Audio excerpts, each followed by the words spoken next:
Iniharap sa isang press con sa Quezon City ang naarestong Russian-American vlogger na si Vitali Dorovetsky matapos ang kanyang kamakailang insidente ng pangahras sa Taguig City. Naging viral ang naturang vlogger matapos gawing katawa-tawa ang mga security guard sa BGC.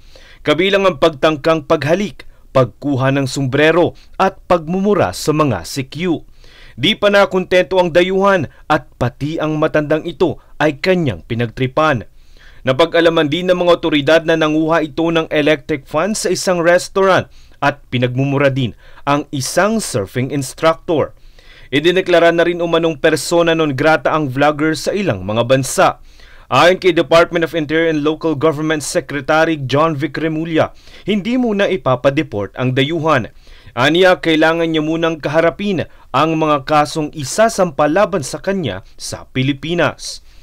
Ngayon, babalato sa lahat ng mga gustong ganito pang gawin, huhulihin namin kayo. Hindi kami papayag na basusin niyo ang mga Pilipino at lalong-lalo na walang exempted sa batas dito sa Pilipinas. Mananatili umano ang dayuhan sa Bureau of Immigration Detention Facility sa Muntinlupa habang isinasagawa ang mga proseso.